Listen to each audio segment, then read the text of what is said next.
Althea, eto ang asawa ko. At eto ang pruweba na wala kang lugar sa buhay niya. Isang tumpok ng mga papel ang isinampal sa aking muka.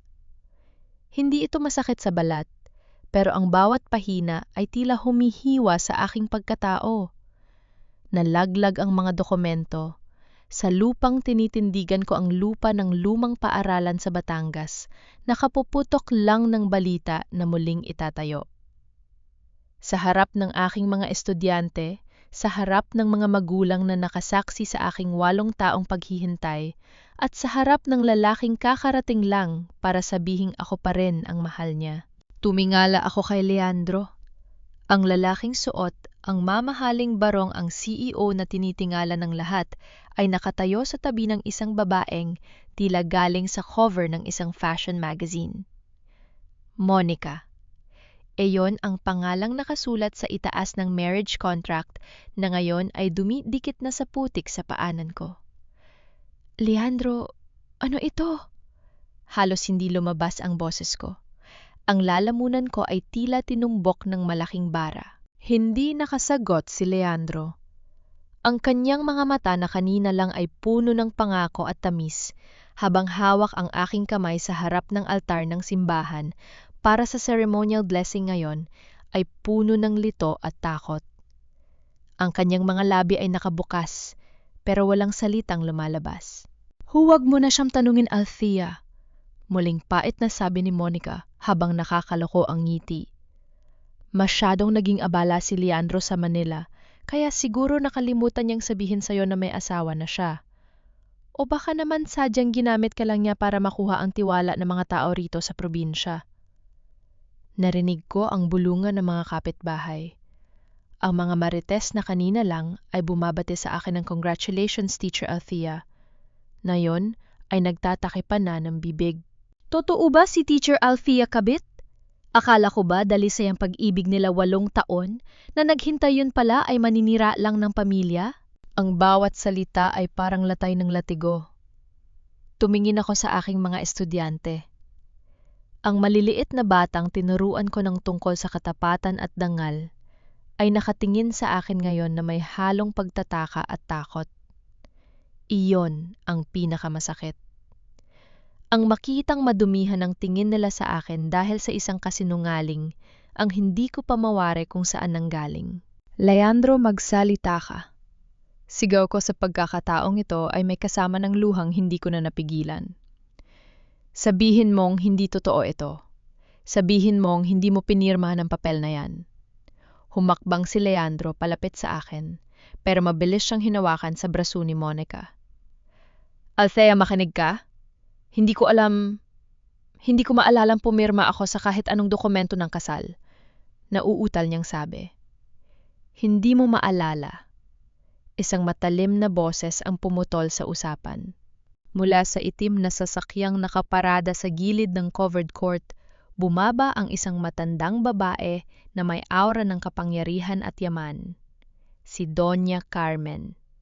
Ang ina ni Leandro na walang taon ng tutol sa aming relasyon. Ang babaeng nagtaboy sa akin nung ako ay isang hamak na working student pa lamang sa Manila. Ang pirma ay Pirma Leandro. Malamig na sabi ni Doña Carmen habang naglalakad patungo sa amin. Hindi man lang niya ako tinapunan ng tingin na parang isa lamang akong basurang nakaharang sa kanyang daan. Huwag mong ipahiya ang pamilya Villarreal sa harap ng mga taong ito dahil lang sa isang babaeng hindi marunong tumanggap na tapos na ang panahon niya. Lumingon siya sa akin, ang kanyang mga mata ay puno ng pandidiri. Althea Ramos, isang guro. Dapat ayuwaran ka, di ba? Pero heto ka pilit na kumakapit sa lalaking hindi na sayo. Wala kang utang na loob. Binigyan ka na ng pagkakataon ni Leandro na magkaroon ng bagong paaralan. Pero pati ba ang asawa niya ay gusto mo ring nakawin? Hindi ko ninanakaw ang hindi sa akin, Doña Carmen. Sagot ko habang pinapahid ang aking mga luha. Pilit kong itinayo ang aking balikat. 8 taon akong naghintay. 8 taon kaming nagsumpaan at hindi sapat ang isang pirasong papel para burahin ang lahat ng yon. Matapang ka pa rin, sabi ng matanda. Pero ang katotohanan ay hindi nababago ng tapang mo. Mula sa araw na ito, ang proyektong ito, ang paaralang ito ay nasa ilalim na ng pamamahala ng asawa ni Leandro, si Monica. At bilang may-ari ng lupang ito, hindi na namin kailangan ng serbisyo ng isang gurong may bahid, ang moralidad. Nanlamig ang buong katawan ko. Ang paaralan. Ang tanging bagay na itinataguyod ko bilang alaala ng aking ama. Anong ibig ninyong sabihin? You are fired, Althea, sabi ni Monica nang may di matatagong tuwa. At hihilingin din namin sa barangay na paalisin ka sa bahay na tinitirhan mo dahil ang lupang kinatatayon yon ay bahagi na rin ng aming pag-aari. Tumingin ako kay Leandro, nagbabakas. Laling may gagawin siya. Pero nanatili siyang nakayuko, ang kanyang kamao ay nakakuyom, habang ang kanyang ina ay nakahawak ng mahigpit sa kanyang kabilang braso. Sa sandaling yon, parang gumuho ang langit sa Batangas. Leandro, titingnan mo lang ba silang sirain ang buhay ko? Tanong ko sa kanya, pero ang tanging sagot niya ay ang pag-iwas ng tingin. Lumapit sa akin si Doña Carmen at bumulong sa aking tainga sa patlang para ako lang ang makarinig. Sabi ko sa'yo, 8 taon na ang nakalipas, Althea. Ang basura ay mananatiling basura kahit anong linis mo. Nayon lumayas ka bago ko pa ipakalad, kad ka sa harap ng mga estudyante mo. Tumalikod ako. Hindi dahil sumusuko ako, kundi dahil hindi ko nakaya ang bigat ng mga tingin ng mga tao. Habang naglalakad ako palayo sa paaralang naging buhay ko, narinig ko ang huling salita ni Monica na tila isang sumpa. Maghanda ka na, Althea, dahil bukas sisimulan na naming gibain ang lumang gusaling yan para sa bagong plano ni Don Ricardo. Tumigil ang mundo ko. Don Ricardo ang tiyu ni Leandro. Bakit kailangang gibain ang gusali kung ang sabi ni Leandro ay aayusin lang ito? Sa gitna ng ulan na biglang bumuhos isang katotohanan ang unti-unting nabuo sa isip ko. Hindi lang puso ko ang gustong sirain ng mga Villarreal. May mas malalim silang dahilan kung bakit sila bumalik sa Batangas. At sa gitna ng aking pagkakalugmok, isang desisyon ang nabuo sa puso ko. Hindi ko hahayaang makuha nila ang lahat. Bago ako tuluyang makalayo, lumingon ako sa huling pagkakataon. Nakita ko si Monica na may iniabot na panulat kay Leandro habang itinuturo ang isa pang dokumento. Isang dokumentong may markang deed of transfer. Napahawak ako sa aking bulsa. Doon ay nararamdaman ko ang susi ng lumang bodega ng paaralan kung saan itinago ng tatay ko ang mga tunay na titulo ng lupang ito bago siya namatay. Hindi pa tayo tapos, bulong ko sa hangin. Ang ulan sa Batangas ay tila hindi marunong makiramay. Habang naglalakad ako pauwi, ang bawat patak nito ay tila mabigat na daliri na itinuturo ako, sinasabayan ang bawat bulungan ng mga taong nadadaanan ko. Yan ba ang tinatawag nilang dakilang guro? Narinig ko ang boses ni Aling Nena, ang may-ari ng pinakamalaking sari-sari store sa barangay. Dati tuwing dadaan ako, lagi siyang may baon na matamis na ngiti at libreng tinapay para sa akin. Pero ngayon nakasandal siya sa kanyang tindahan na kapamayang at may mapanghusgang tingin. Akala mo kung sinong birhen yun pala ay bihasa sa pang-aagaw ng asawa ng may asawa. Sagot naman ng isa pang kapitbahay. Kaya pala bumalik si Leandro Villarreal, hindi dahil sa paaralan, kundi dahil sa pangungulit ng babaeng yan. Yumuko ako. Hiligpitan ko ang hawak sa strap ng aking basang bag. Ang hiya ay tila isang lason na dahan-dahang gumagapang sa aking dibdib. Sa kultura namin, ang dangal ay mas mahalaga pa sa buhay. At sa isang iglap, ang dangal na iningatan ko sa loob ng 8 taon ay parang abong tinangay ng hangin. Pagdating ko sa maliit kong bahay, ang bahay na itinayo ng aking ama, sa gilid ng lupain ng paaralan ay agad akong pumasok at isinara ang pinto. Humilig ako sa kahoy na dingding at doon ay humagulgol. Hindi dahil sa nawalan ako ng trabaho, kundi dahil sa kawalang katarungan. Tay, sorry. Bulong ko sa harap ng kupas na litrato ni tatay sa altar. Hindi ko nagawang protektahan ang pangalan natin. Ngunit sa gitna ng aking pag-iyak, naalala ko ang sinabi ni Monica. Don Ricardo. Bakit kasama sa usapan ng aking kahaya? Bakit kasama sa usapan ang tiyu ni Leandro? Alam ko si Don Ricardo ang namamahala sa construction arm ng Villarreal Group. Kung gigibain nila ang paaralan, ibig sabihin ay may iba silang itatayo. Isang bagay na mas mahalaga kaysa sa edukasyon ng mga bata. Kinuha ko ang susi sa aking bulsa. Ito ang susi sa lumang imbakan ng mga kagamitan sa likod ng silid-aklatan.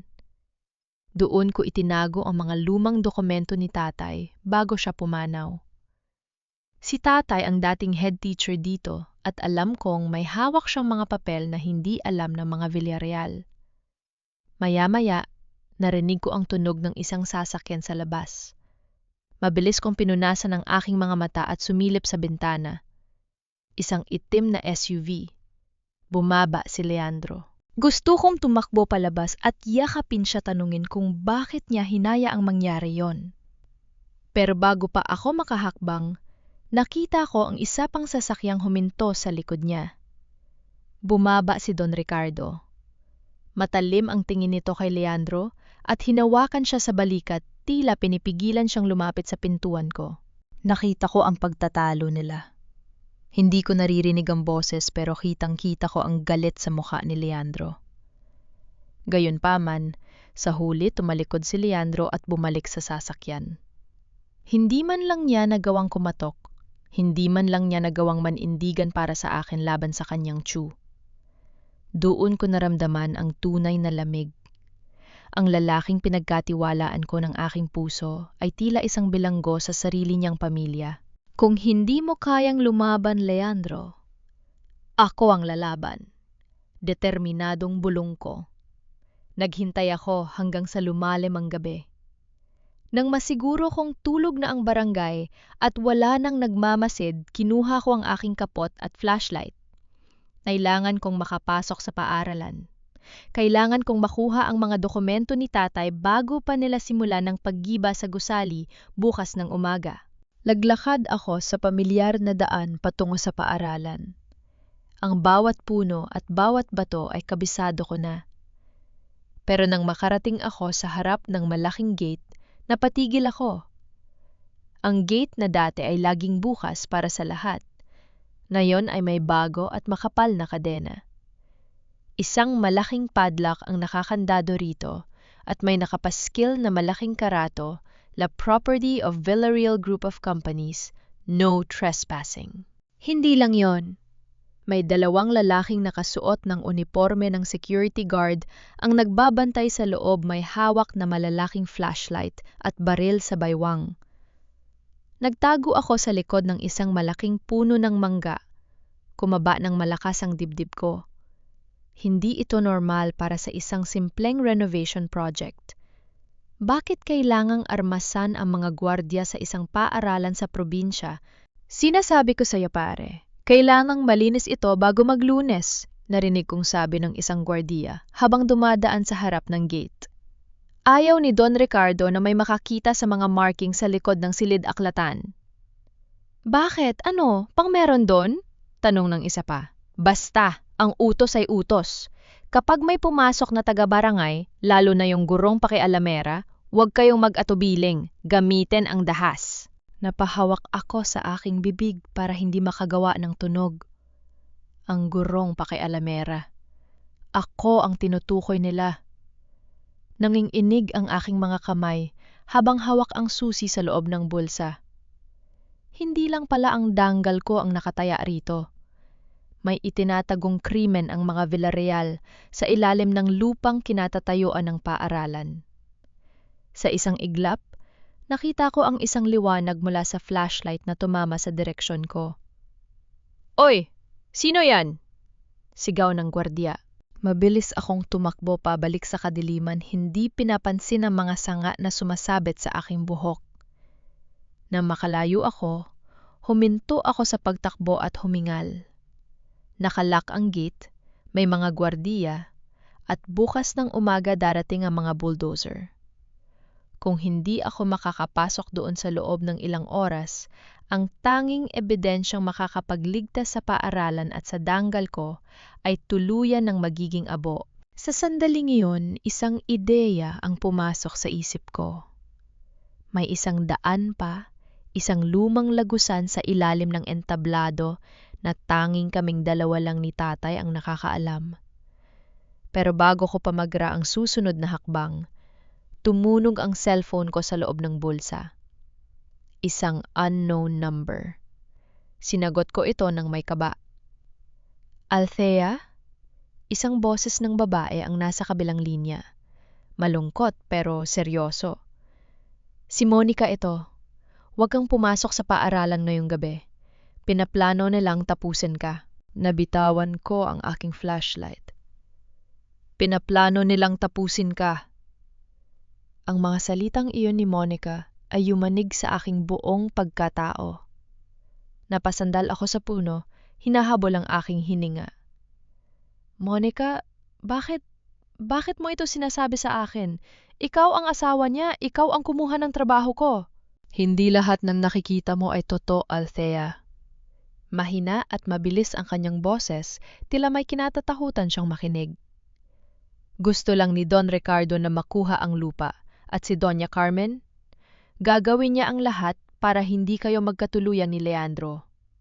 Huwag kang lalapit sa paaralan ngayong gabi. Magtago ka muna. Bago pa ako makapantanong muli, naputol na ang linya. Naiwan akong nakatayo sa dilim na lilito. Kung si Monica ay kasabwat ni Don Ricardo, bakit niya ako babalaan? O baka naman isa rin itong bitag para mas lalo akong magmukhang kahina-hinala. Bumalik ako sa loob ng aking bahay. Hindi ako makatulog. Ang bawat kaluskos ng dahon sa labas ay tila yabag ng mga taong gustong pumatay sa akin. Nilapitan ko ang lumang baul ni tatay na nasa ilalim ng aking kama. Kung hindi ako makakaalis ngayong gabi para pumunta sa paaralan, kailangang hanapin ko ang sagot dito sa loob ng bahay. Binuksan ko ang baul. Amoy lumang papel at alikabok ang sumalubong sa akin. Doon sa ilalim ng mga lumang barong ni tatay, nakita ko ang isang maliit na kahon ng sapatos. Ito ang mga alaala ng 8 taon kong paghihintay. Kinuha ko ang mga sulat. Ang mga sulat na ipinadala ko kay Leandro noong nasa Manila pa siya. Karamihan sa mga ito ay bumalik sa akin na may tatak na return to sender o unclaimed. Noong panahong yon, akala ko ay kinalimutan na niya ako.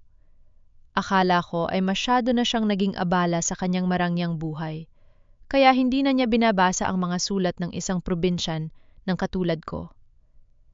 Pero ngayong gabi may napansin akong kakaiba. Binuksan ko ang isa sa mga sulat na returned. Ang sobre ay may maliit na punit sa gilid na tila binuksan na bago pa ibalik sa akin. Binuksan ko ang lahat ng sobre. Lahat sila ay may parehong marka. Binasa nila ang mga sulat ko, bulong ko sa sarili. Binasa nila pero hindi nila ibinigay kay Leandro. Sa ilalim ng mga sulat, may nakita akong isang sobreng kulay ginto. Walang pangalan ang nagpadala, pero kilala ko ang pabangong nakakapit pa rin sa papel pagkaraan ng 8 taon. Ang pabango ni Doña Carmen. Mabilis kong binasa ang sulat sa loob. Ito ay isang draft ng isang kasunduan. Althea Ramos tatanggapin ang halagang 5 milyong piso kapalit ng tuluyang pag-alis sa Batangas at pagputol ng lahat ng komunikasyon kay Leandro Villarreal. Kasama rito ang pagsuko ng mga dokumento ng lupa na iniwan ng kanyang ama. Nanlamig ang aking mga daliri. Naalala ko ang araw na pumunta si Doña Carmen sa munti naming bahay, 8 taon na ang nakalipas. Iyon ang araw na pinalayas ako sa Manila. Sinabi niya sa akin na si Leandro mismo ang humiling na paalisin ako dahil nakakahaya raw ako sa kanyang mga kaibigan. Sa sobrang sakit at hiya noon, hindi ko na hinintay na makausap si Leandro.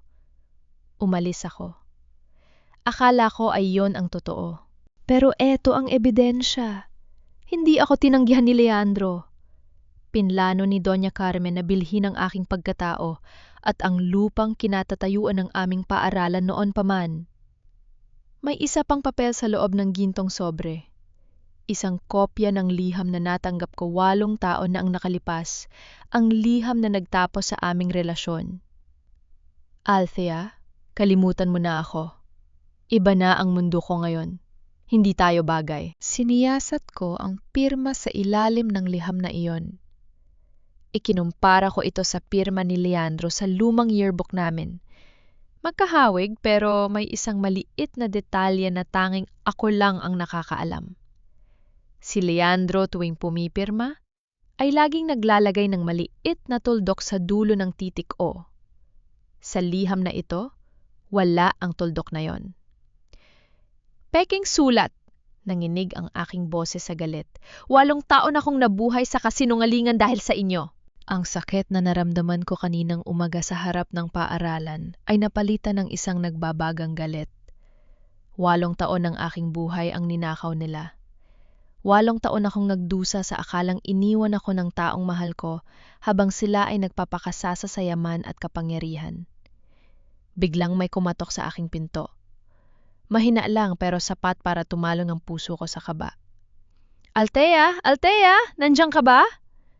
Ang boses na iyon. Ang boses na kahit kailan ay hindi ko malilimutan. Si Leandro. Dahan-dahan akong lumapit sa pinto pero hindi ko ito binuksan. Anong ginagawa mo rito, Leandro? Hindi ba't dapat ay kasama mo ang asawa mo? Althea, please. Buksan mo ang pinto. Kailangan nating mag-usap. Bakas ang pagod at pagsusuma mo sa kanyang boses. May mga nalaman ako tungkol sa kasal, tungkol kay Monica. Umalas ka na, Leandro. Sabi ko habang nakasandal sa pinto, ang mga luha ay muling dumadaloy. 8 taon akong naghintay sa iyo na magpaliwanag, pero ngayon huli na ang lahat. Alam ko na ang ginawa ng nanay mo. Althea, nakikiusap ako. Hindi ligtas ang bahay mo. Nakita ko ang mga tauhan ni Don Ricardo na papalapit dito. Kailangan mong sumama sa akin. Eksakto sa pagkakasabi niya yun. Narinig ko ang malakas na preno ng ilang sasakyan sa labas ng aking bakuran. Ang liwanag ng mga headlight ay tumago sa mga siwang ng aking bintana. Leandro Villarreal. Isang matigas na boses ang sumigaw mula sa labas. Si Don Ricardo. Alam naming nandyan ka sa loob kasama ang babaeng yan. Lumabas kayo bago ko ipag-utos na gibain ang bahay na ito. Napatitig ako kay Leandro sa kabila ng pinto. Ang takot na naramdaman ko kanina ay nawala. Napalitan ito ng isang malamig na determinasyon.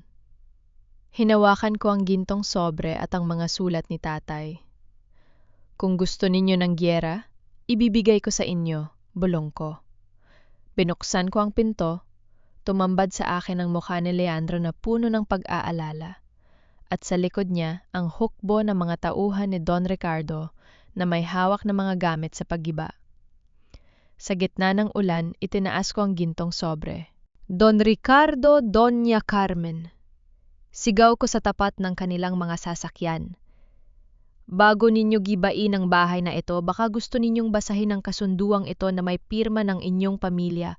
8 taon na ang nakalipas. Ang mga headlight ay tumutok sa akin at sa sandaling yun alam kong wala nang balikan.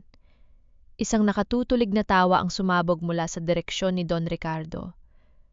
Ang tunog niyon ay tila kiskisa ng kalawang na yero, masakit sa tainga at puno ng panghahamak. Isang lumang papel, iyan ba ang panakot mo sa akin, Althea? Sabi ni Don Ricardo habang bumababa sa kanyang sasakyan. Ipinatong niya ang kanyang mamahaling sapatos sa maputik na lupa ng aking bakuran, tila hindi alintana ang dumi. Sino ang maniniwala sa isang pirasong basura sa tingin mo? Basakorte, ay pakikinggan ng isang gurong galing sa putikan laban sa isang pamilyang nagpapatakbo ng ekonomiya ng bansang ito? Hindi ito basura, Ricardo. Bariing sagot ko, kahit nanginginig ang aking tuhod. Ito ang katotohanan. Binayaran ninyo ako para layuan si Leandro. At ngayong, narito siya. Hayaan ninyo siyang magbasa. Iniabot ko ang papel kay Leandro pero bago pa niya ito mahawakan, mabilis na humarang si Doña Carmen. Leandro, huwag mong hayaang lasunin niya ang isip mo. Forgery yan. Gawa-gawa ng isang babaeng desperada na makuha ang yaman natin. Mama, bitawan mo ako. Seryosong sabi ni Leandro. May kung anong lamig sa kanyang tinig na ngayon, kulang narinig. Kinuha niya ang papel at binasa ito sa ilalim ng liwanag ng headlight. Nakita ko ang pagbabago sa kanyang muka mula sa pagkalito patungo sa isang malalim na pait. Lumingon si Leandro sa kanyang ina. 5 million pesos, ma? Ganun lang ba kababa ang tingin mo sa amin ni Althea 8 taon na ang nakalipas? Para sa kabutihan mo yan, Leandro. Sigaw ni Doña Carmen. Tingnan mo siya, isang hamak na guru sa probinsya. Anong maibibigay niya sa'yo? Ang kumpanya natin ay nanganganib at ang tanging paraan para maligtas tayo ay ang pagsasama ninyo ni Monica. Sapat na! Putol ni Don Ricardo. Leandro, pumasok ka sa sasakyan. Althea, hindi. Dahil hindi namin giniba ang bahay mo ngayong gabi ay panalo ka na. Bukas na bukas din ang paaralang yan ay magiging alaala na lang. At ikaw wala kang magagawa dahil ang asawa ni Leandro ang pumirma sa demolisyon. Hinila nila si Leandro palayo. Wala siyang nagawa, kundi ang tumingin sa akin ng may hapes bago isinara ang pinto ng sasakyan. Naiwan ako mag-isa sa gitna ng ulan, yakap ang aking sarili. Ang tagumpay ko ay panandalian lang. Alam kong mas matindi ang balik ng mga Villarreal. Kinabukasan ng buong barangay ay muling nag-aapoy sa tsismis. Paglabas ko para kumuha ng tubig, ang mga bata na dati ay tumatakbo patungo sa akin para magmano, ay hinihila palayo ng kanilang mga magulang. Huwag kayong lalapit dyan, rinig kong sabi ng isang ina. Baka matulad kayo sa kanya, mahusay magsinungaling. Tiniis ko ang lahat, pero habang naglalakad ako malapit sa sapa, isang boses ang tumawag sa akin. Teacher Althea? Lumingon ako at nagulat nang makita ko si Monica. Wala na ang kanyang marangyang suot. Naka-jeans lang siya at simpleng t-shirt, pero ang kanyang mukha ay halatang pagod na pagod. Ang makapal niyang makeup ay tila hindi na itatago ang itim sa ilalim ng kanyang mga mata. Ano kailangan mo? Tanong ko nang may pag-iingat. Narito ka ba para insultuhin muli ako? Naupo si Monica sa isang malaking bato sa tabi ng sapa. Tumingala siya sa langit at bumuntong hininga. Akala mo ba masaya ako sa posisyon ko? Akala mo ba gusto kong maging peking reyna sa kahariang puno ng mga demonyo? Kumunot ang noo ko. Anong ibig mong sabihin? Hindi ako asawa ni Leandro Althea. Sa papel lang yon. Diretsahang sabi niya. Tumingin siya sa akin at sa pagkakataong ito, wala ang tindi ng kontrabida na ipinakita niya kahapon. May malaking utang ang pamilya ko kay Don Ricardo. Kapag hindi ako sumunod sa kanya, kukunin niya ang lahat sa amin, pati ang buhay ng may sakit kong kapatid na sa kamay niya. Bakit mo ito sinasabi sa akin? Dahil pagod na ako. Mapait na tawa ang lumabas sa kanyang labi. At dahil nakita ko kung paano ka tumingin kay Leandro, at kung paano siya tumingin sa'yo kahapon. 8 taon na, pero parang kahapon lang ang pag-ibig ninyo. Nakakainggit. Tumayo siya at lumapit sa akin. Makinig ka, Althea. Hindi lang renovation ang plano ni Ricardo sa school. May nakitang deposito ng mineral sa ilalim ng lupang iyon. Isang muling pagmimina ang balak nila. Sisirain nila ang kalikasan ng Batangas at ang paaralan ang hadlang. Ginamit nila ang pangalan ko para mapirmahan ang mga papeles dahil kailangan ng pirma ng asawa para sa mabilis na transfer ng property. Mineral. Nagitla ako. Kaya pala ganun na lang ang pagmamadali nilang gibain ng gusali. Kailangan mong mahanap ang orihinal na titulo ng lupa, babala ni Monica. Ang kopyang hawak nila ay may dinaya na bahagi. Ang orihinal na titulo ay may probisyon na hindi maaaring gamitin ang lupa sa kahit anong industrial na aktibidad. Kapag nahanap mo yon, mapapatigil mo ang demolisyon. Bakit mo ako tinutulungan? Tanong ko muli. Ngumiti si Monica, isang niting puno ng lungkot. Dahil gusto ko ring makalaya, Althea. At ikaw lang ang nakikita ko may sapat na tapang para kalabanin si Ricardo. Akmang magsasalita pa ako nang biglang may gumalaw sa likuran ng mga puno. Althea, Monica! Pareho kaming napalingon! Nakatayo doon si Leandro Baca, asang gulat at matinding pagdududa sa kanyang mga mata. Tumingin siya sa akin pagkatapos ay kay Monica na tila iniisip na may niluluto kaming dalawa laban sa kanya. Anong ginagawa ninyong dalawa rito? Malamig na tanong ni Leandro. Monica, akala ko ba nasa Manila ka na at Althea? Bakit ka nakikipag-gustap sa babaeng sumira sa reputasyon mo? Sa sandaling iyon ang tiwalang pilit naming binubuo ay tila muling nanganib. Ang masakit sa tingin ni Leandro ako na naman ang naging kahina-hinala. Akala ko ba, Althea, ikaw ang biktima? Pero bakit kayo magkasama ng babaeng umagaw sa lahat sayo? Ang tinig ni Leandro ay puno ng pait. Humakbang siya palapit sa amin, ang kanyang mga mata ay palipat-lipat sa akin at kay Monica. Magkasabwat ba kayo? Isang malaking palabas lang ba ang lahat ng ito para perahan ng pamilya ko? Leandro, makinig ka muna. Pilit na lumapit si Monica, pero itinaas ni Leandro ang kanyang kamay para patigilin ito. Makinig sawa na akong makinig sa mga kasinungalingan. Sigaw ni Leandro. Ang galit niya ay tila bulkang sumasabog. Sinabi ni Mama na baka pineperahan mo lang ako, Althea. Na baka ang 8 taon nung paghihintay ay bahagi lang ng isang plano. At ngayon makikita ko kayong dalawa na tila matalik na magkaibigan.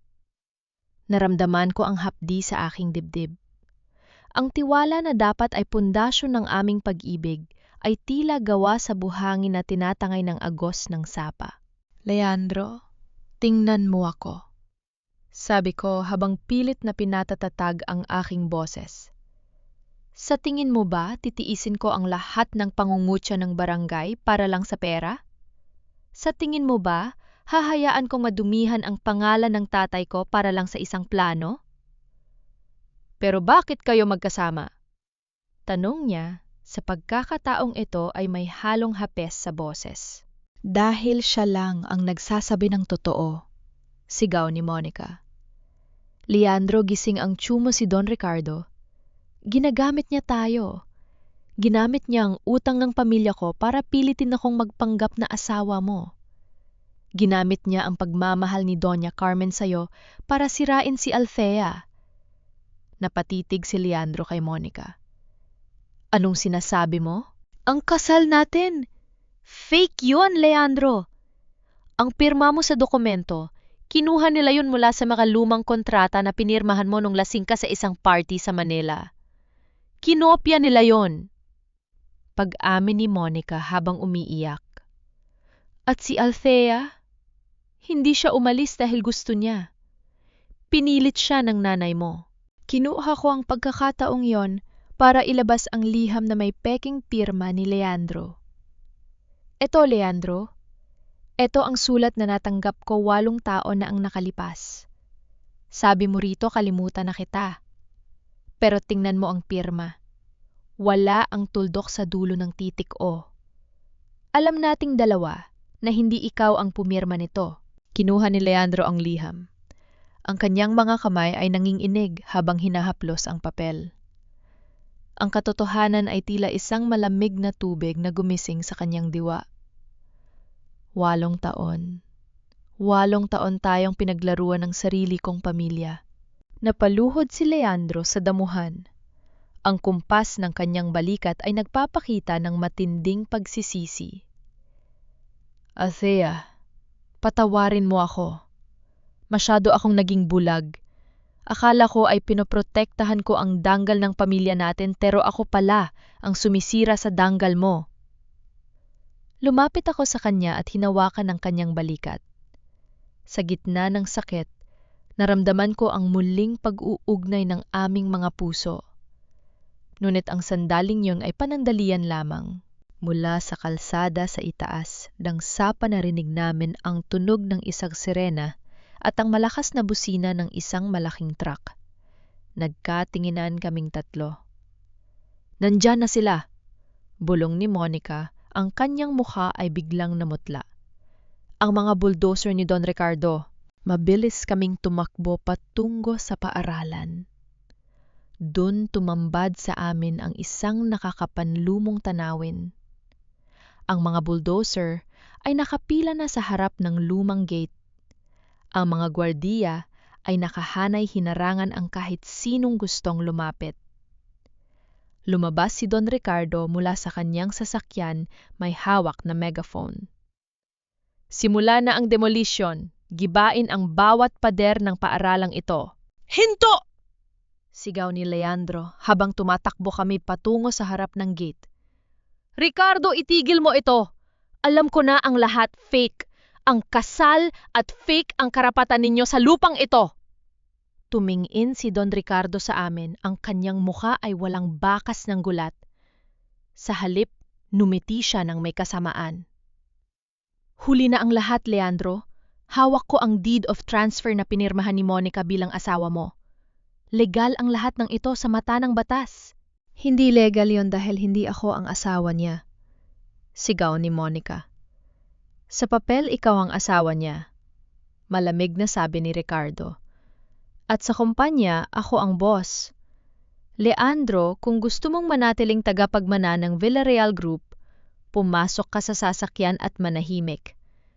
Pero kung pipiliin mo ang gurong ito, mawawala sa iyo ang lahat. Humarap si Leandro sa akin. Tiningnan niya ang paaralan pagkatapos ay tumingin siya sa akin.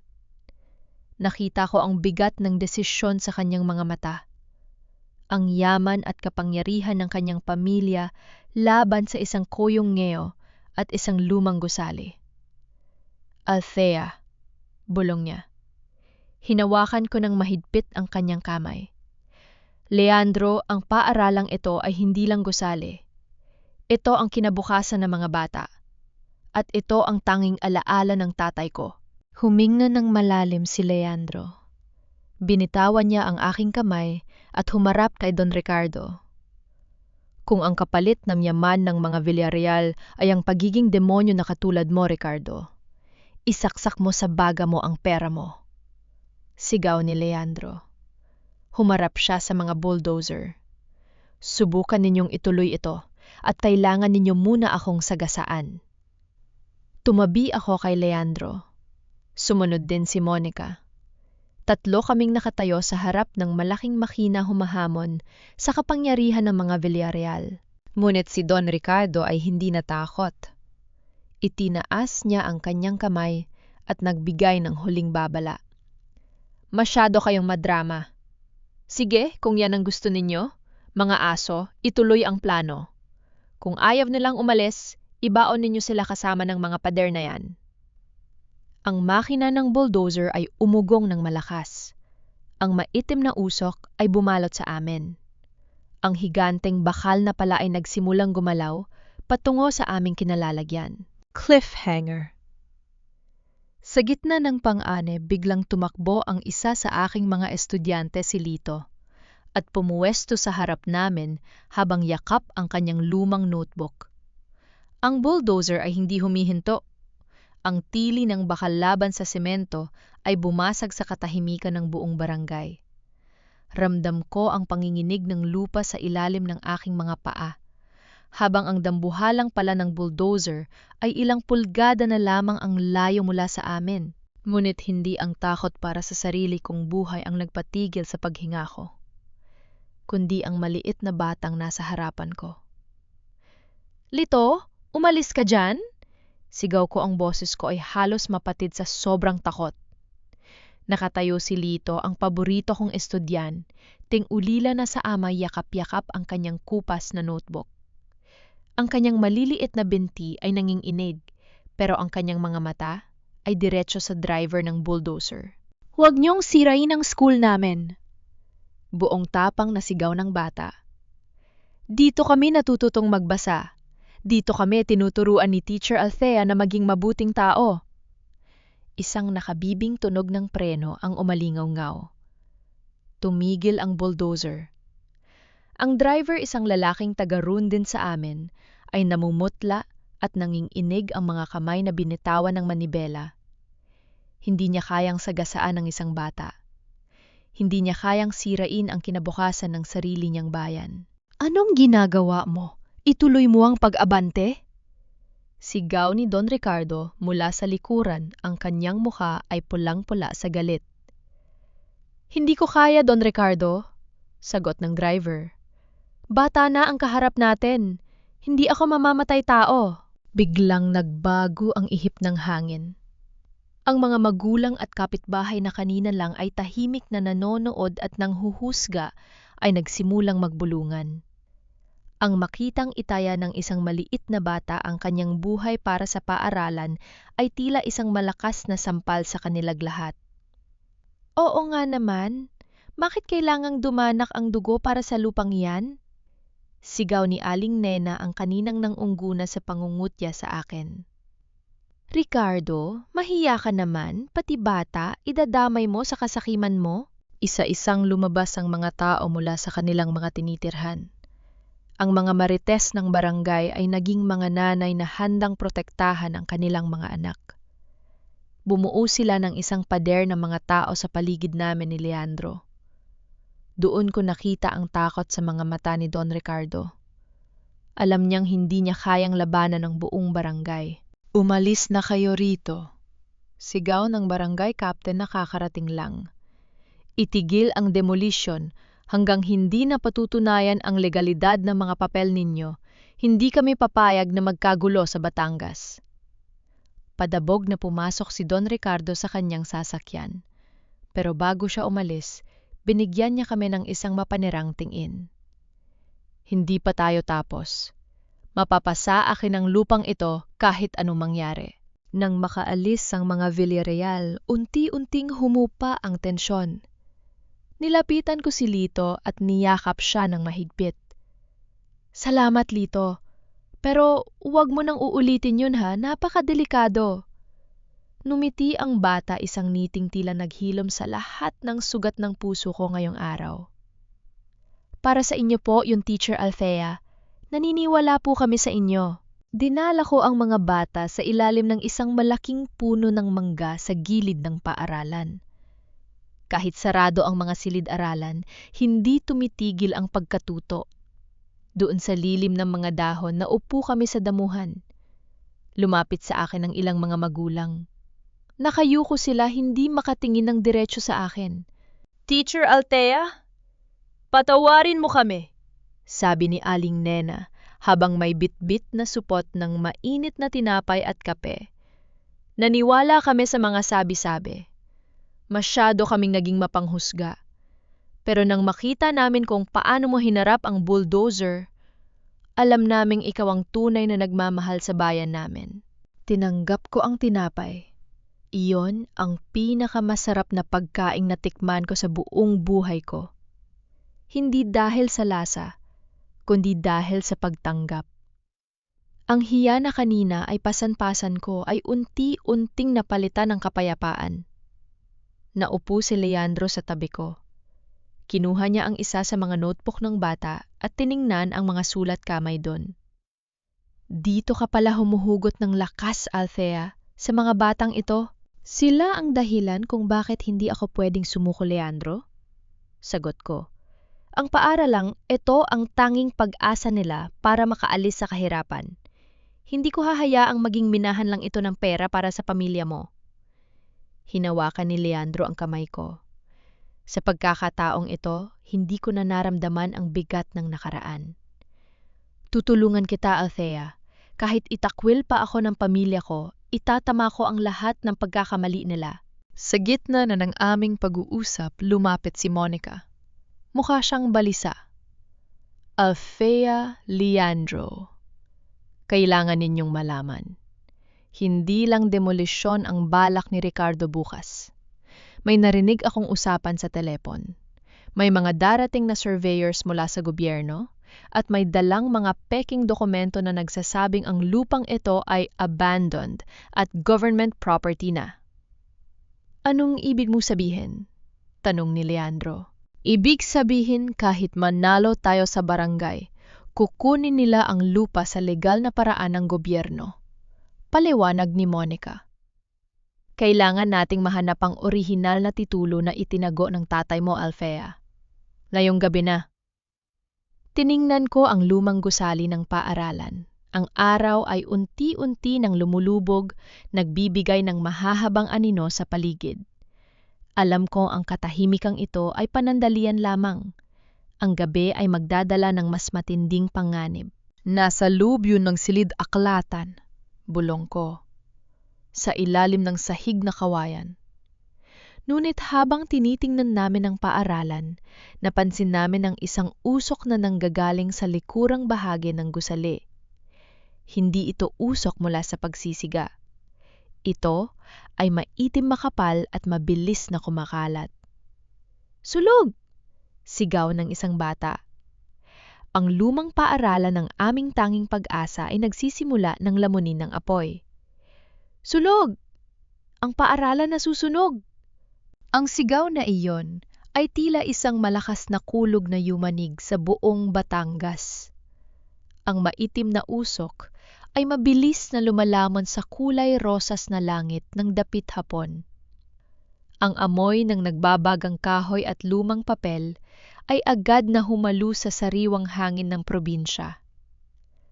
Ang mga dokumento, halos mawalan ako ng hininga nang maalala ko ang kahoy na kahon ni tatay sa ilalim ng sahig ng silid-aklatan. Leandro ang orihinal na titulo. Nandun sa loob.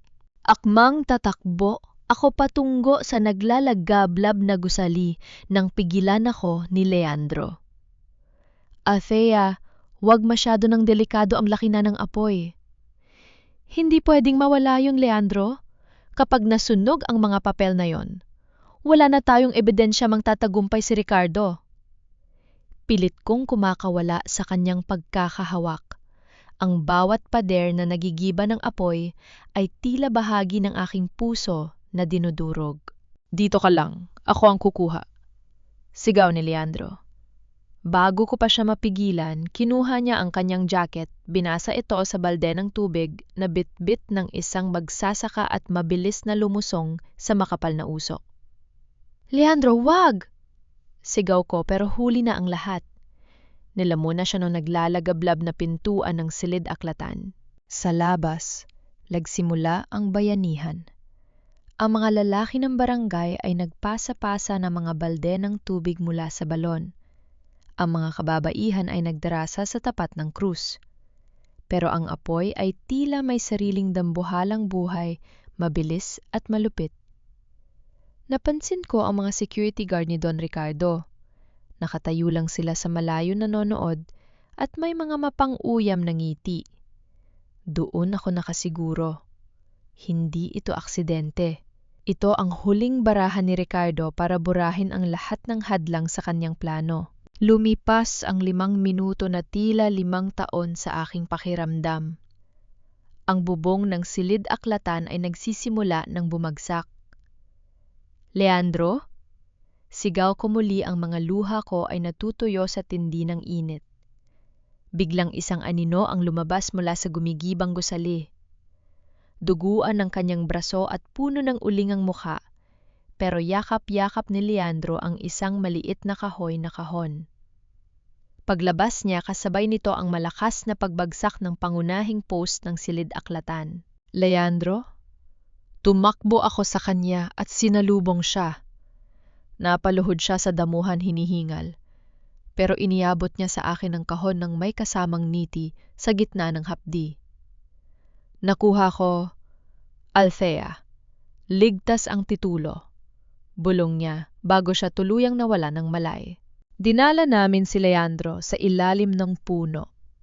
Habang ginagamot na mga nanay ang kanyang sugat, dahan-dahan kong binuksan ang kahon. Sa loob, hindi lang ang orihinal na titulo ang nandoon. May isang maliit na diary si tatay at isang nakatuping dokumento na may selyo ng gobyerno mula pa noong 1950s. Binasa ko ang nakasulat. Ang aking mga kamay ay nanginginig, hindi dahil sa takot, kundi dahil sa pag-asa. Leandro? Monica? Tingnan ninyo ito! Sabi ko habang binabasa ang isang mahalagang probisyon sa dokumento. Ang lupang ito ay ibinigay sa barangay para sa edukasyon lamang. May nakalagay na reversion clause. Kapag ginamit ang lupa sa kahit anong industrial o komersyal na layunin ang pagmamay-ari, ay otomatikong babalik sa pamilya ng donor ang pamilya Ramos.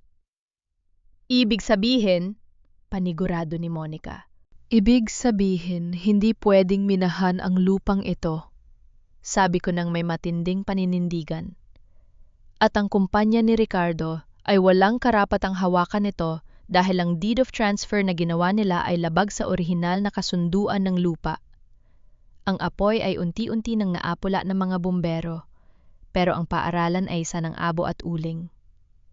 Gayunpan, man sa gitna ng tumpok ng mga nasunog na pangarap, hawak ko ang pinakamalakas na sandata. Kinaumagahan bago pa makarating ang mga bulldozer para linisin ang debris na alam kong paraan lang para itago ang sinadyang pagsunog, dumating kami sa munisipyo. Kasama ko ang barangay captain si Monica at ang sugatang si Leandro. Hinarap namin ang provincial assessor. Nang makita niya ang orihinal na titulo at ang reversion clause, namutla siya. Bakit hindi ito ang nasa file namin? Dahil may nagnakaw ng orihinal na file sa munisipyo, 8 taon na ang nakalipas, sabi ni Leandro habang nakasuot ng bandage sa braso. At alam nating lahat kung sino ang may kapangyarihang gawin yon. Agad na nag-issue ang munisipyo ng cease and desist order. Pagbalik namin sa barangay, naghihintay si Don Ricardo at Doña Carmen sa harap ng nasunog na paaralan. Nakangiti sila tila nagdiriwang nasa kanilang tagumpay. O Althea, heto, na ang huling paalam mo sa iyong paaralan, sabi ni Don Ricardo habang itinuturo ang mga guho. Wala na ang gusali. Wala na ang trabaho mo. Ngayon, lumayas ka na sa Batangas bago ako pa maisip ang kasuhan ka ng arson. Hindi ako kumibo. Lumapit ako sa kanya at iniyabot ang kopya ng cease and desist order at ang xerox ng orihinal na titulo. Hindi ako ang aalis, Ricardo, sabi ko nang may malamig na boses. Kayo ang aalis. At kasama ninyo ang mga bodyguard ninyo dahil simula sa oras na ito, ang lupang ito ay opisyal ng bumalik sa pamilya Ramos. At ayon sa batas kayo ay trespassing. Nawala ang ngiti sa mukha ni Ricardo.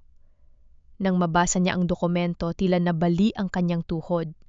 Lumingon siya kay Doña Carmen na ngayon ay nakatakip ang kamay sa bibig sa gulat. Hindi maari ito, bulong ni Ricardo. 8 taon ko itong pinahandaan. 8 taon din naming iningatan ang katotohanan, sagot ko. At Ricardo, may isa pang bagay.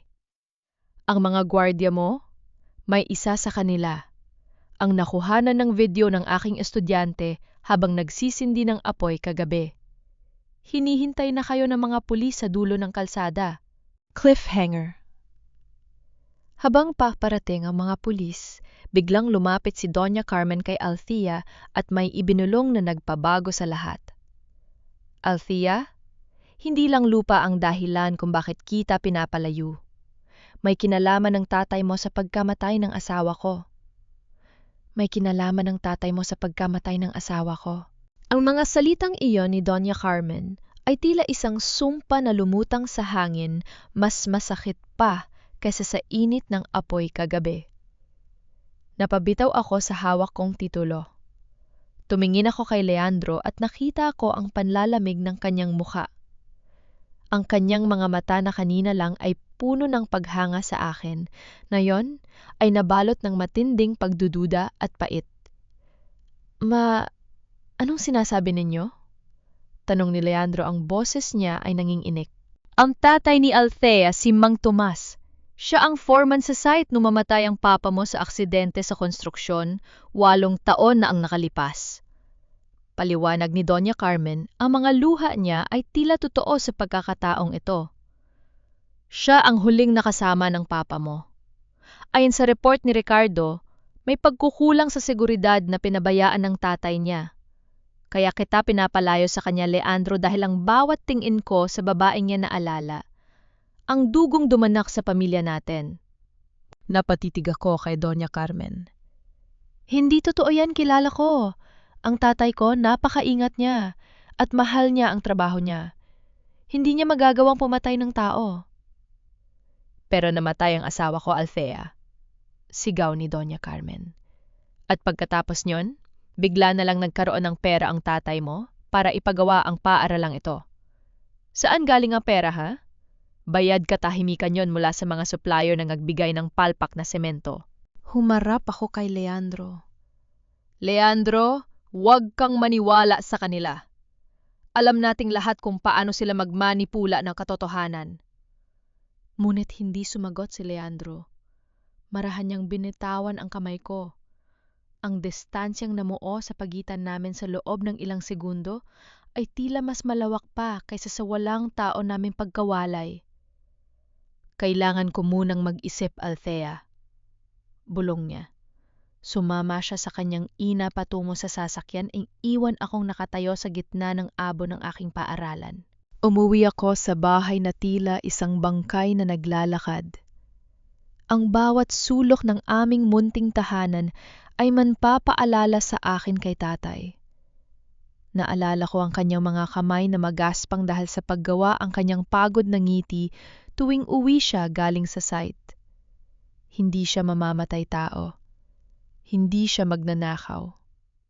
Nilapitan ko ang kahoy na kahon na niligtas ni Leandro mula sa apoy. Binuksan ko ang diary ni tatay, ang diary na hindi ko pa natatapos basahin. Hinanap ko ang pet sa 8 taon na ang nakalipas. Hunyo 15, 2016. Mabigat ang loob ko ngayong araw.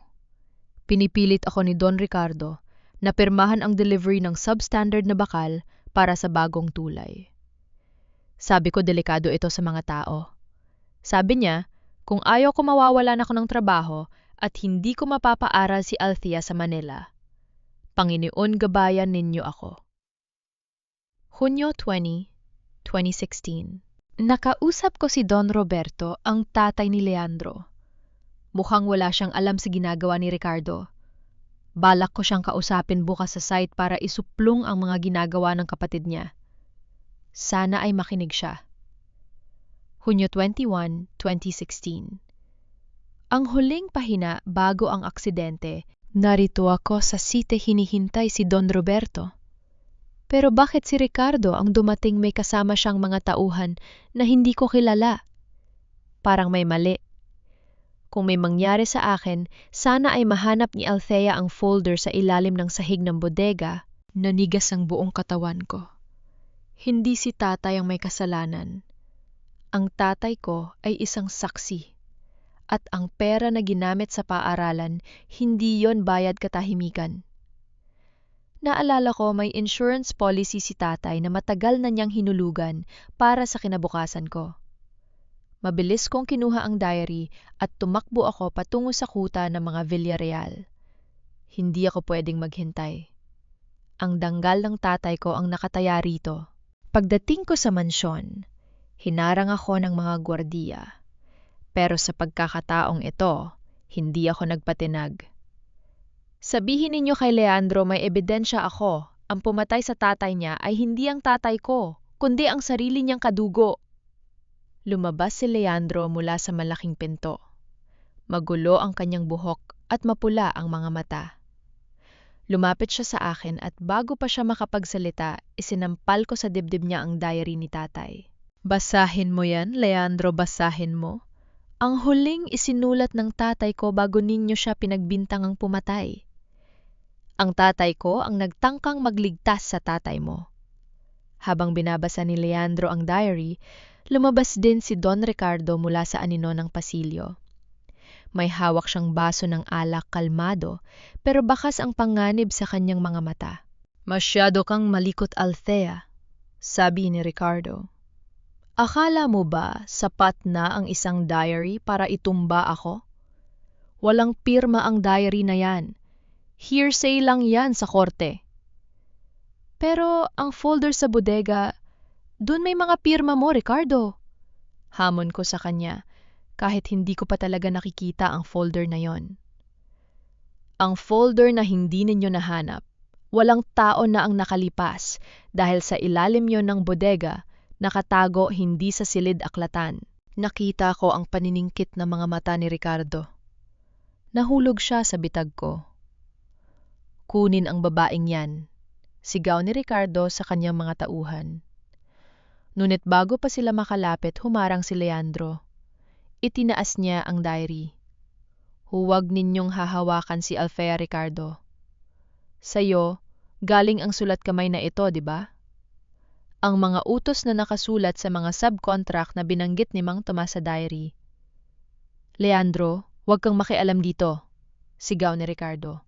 Anak ko ako ng lalaking pinatay mo, sigaw ni Leandro. Hindi ako bulag, Ricardo. Nayon ko lang naintindihan kung bakit ganun na lang ang takot mo sa lupang iyon. Hindi dahil sa minahan, kundi dahil nandoon pa rin ang mga ebidensya ng korupsyon mo na nabaon kasama ng tatay ko. Biglang bumunot ng baril si Don Ricardo.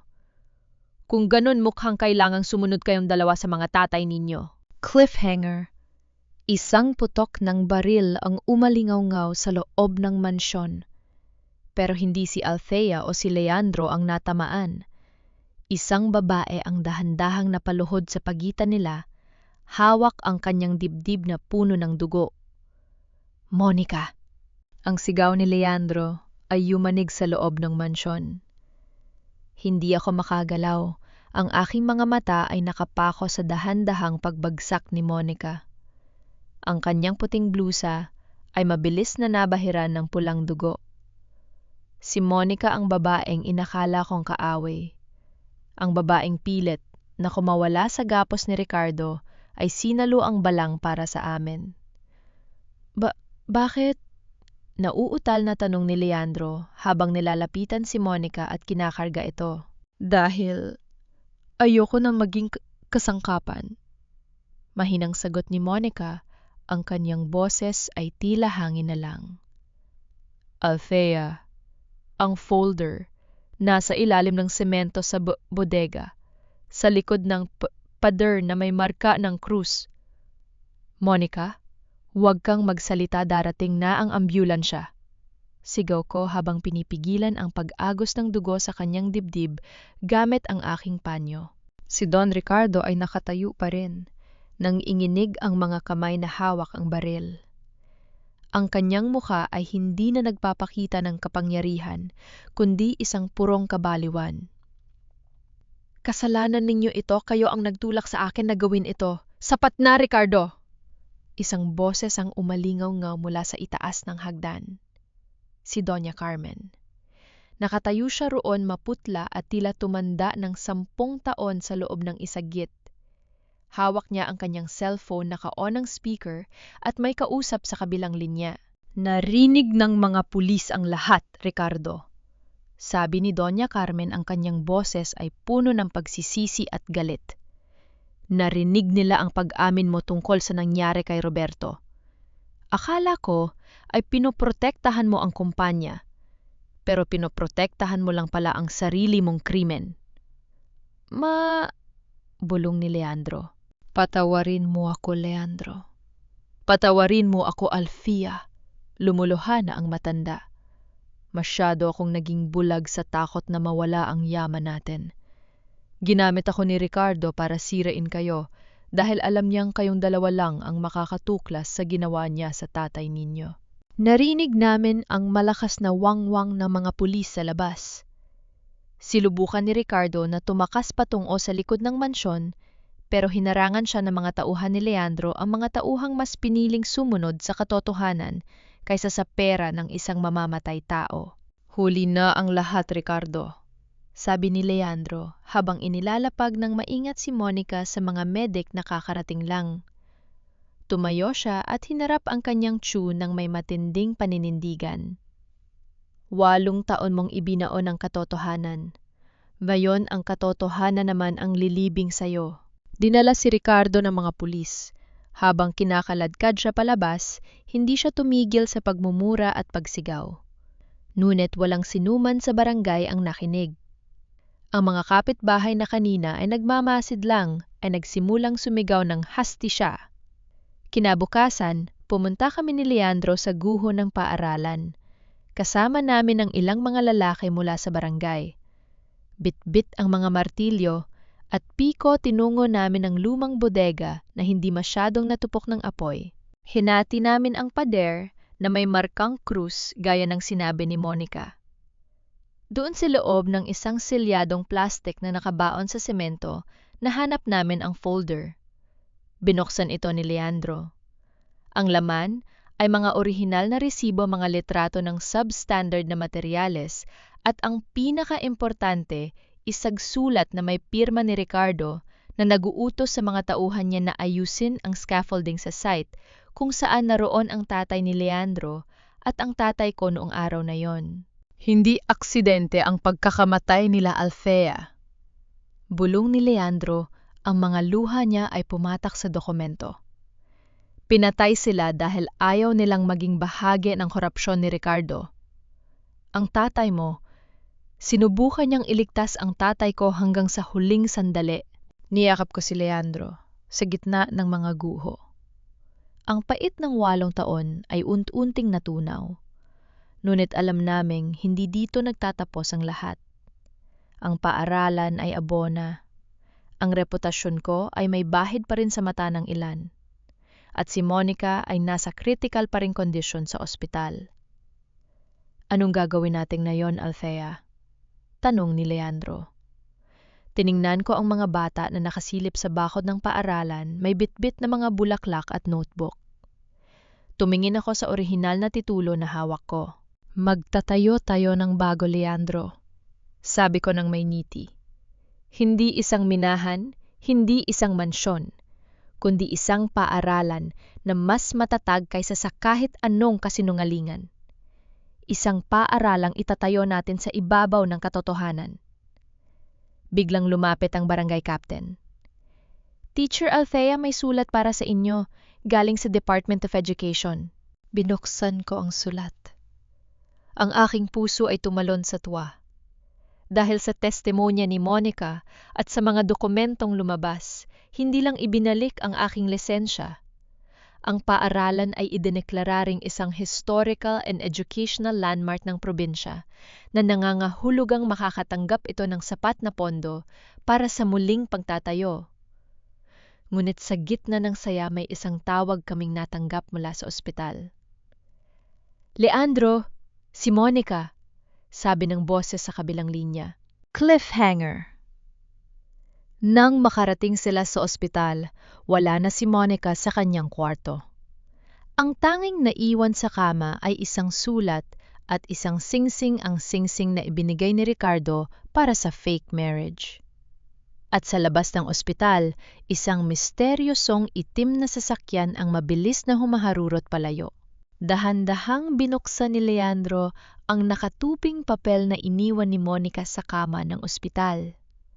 Sa tabi nito ang brilyanteng singsing na naging simbolo ng kanyang pagkakagapos kay Ricardo ay kumikinang tila wala ng bigat. Leandro at Althea, panimula ng sulat. Huwag ninyo akong halapin. Ang itim na sasakyang nakita ninyo ay ang aking pamilya. Ang tunay kong pamilya na matagal nang itinago ni Ricardo sa akin para kontrolin ako. Ligtas ako. Pupunta kami sa isang lugar kung saan walang makakakilala sa amin, kung saan maaari akong magsimulang muli ng walang bahid ng dugo at kasinungalingan. Althea, salamat sa pagpapakita sa akin na ang dangal ay hindi nabibili. Leandro, piliin mo ang kaligayahan mo. Ibinabalik ko ang singsing na ito, ibenta ninyo at gamitin ang pera para sa paaralan. Yan ang huling hiling ko. Napatingin ako sa labas ng bintana ng ospital. Ang araw ay sumisikat na sa ibabaw ng mga bundok ng Batangas. Malukot man ang pag-alis ni Monica, alam kong iyon ang kanyang paraan para mahanap ang sarili niyang kalayaan. 6 na buwan ang lumipas. Ang ingay ng mga bulldozer ay napalitan na ng tunog ng mga martilyo at lagare. Pero sa pagkakataong ito, hindi ito tunog ng paggiba. Ito ay tunog ng pagbuo. Sa gitna ng malawak na lupain, tumatayo na ang isang modernong gusali na gawa sa matibay na semento at bakal, ang Tomas at Roberto Memorial School. Hindi na ako ang gurong kabit o ang biktima sa mata ng mga tao rito. Ako na ang tumatayong tagapamahala ng paaralan sa tulong ng pundasyong itinatag ni Leandro. Isang hapon, habang tinitingnan ko ang huling pagpipintura sa aming silid-aklatan, dumating ang isang pamilyar na sasakyan. Bumaba si Doña Carmen. Hindi na siya ang babaeng may suot na matitigas na hiyas at mapagmataas na tingin. Nakasuot siya ng simpleng puting blusa at may dalang basket na mga prutas. "Alfea?" tawag niya sa akin. May kung anong lambot sa kanyang tinig na noon, kulang narinig. "Doña Carmen?" Bati ko ng may paggalang pero may distansya pa rin. "Nandito ako para ibigay ang huling bahagi ng donasyon para sa laboratorio," sabi niya habang iniaabot ang isang envelope. "At nandito rin ako para humingi ng tawad. Hindi ko alam kung mapapatawad mo pa ako sa 8 taon na ninakaw ko sa inyo ni Leandro. Pero sana hayaan ninyo akong bumawi kahit sa pamamagitan na lang ng mga batang ito." Tiningnan ko ang matanda. Nakita ko ang totoo niyang pagsisisi. Ang pagpapatawad ay hindi isang obligasyon, pero sa sandaling, yon naramdaman ko ang paggaan ng sarili kong kalooban. Ang paaralang ito ay bukas para sa lahat na gustong tumulong, Doña Carmen. Ang nakaraan ay hindi na mababago, pero ang kinabukasan ng mga batang ito ay nasa kamay nating lahat.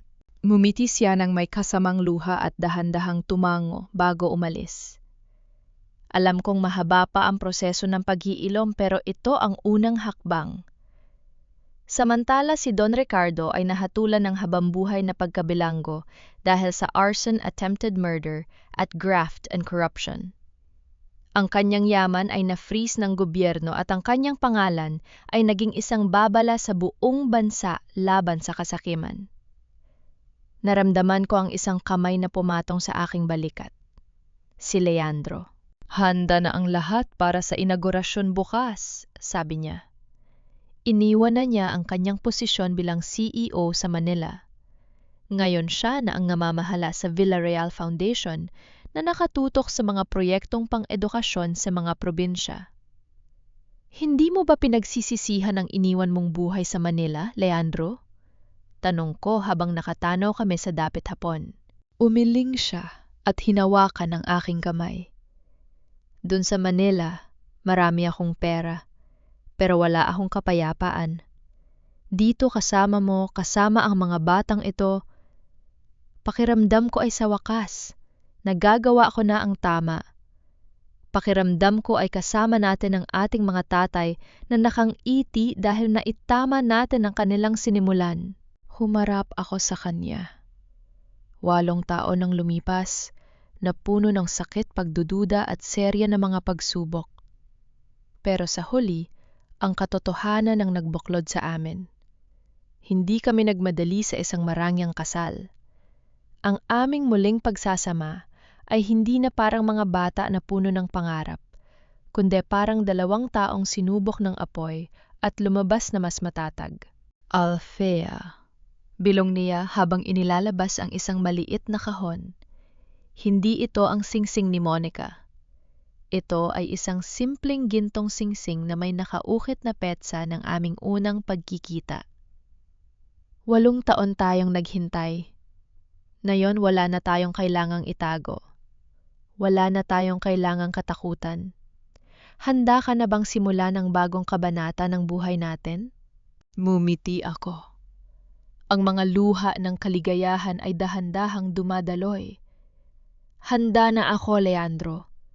Dahil sa pagkakataong ito, tayo na ang susulat ng sarili nating kwento. Sa ilalim ng gintong dapit hapon ng Batangas sa harap ng paaralang simbolo ng aming tagumpay, nagyakap kaming dalawa. Ang mga bulong ng nakaraan ay napalitan na ng tawanan ng mga bata na naglalaro sa malayo. Ang sugat ay nag-iwan ng peklat, pero ang peklat na yon ang magpapaalala sa amin na kami ay lumaban, nagtagumpay at higit sa lahat, nagpatawad.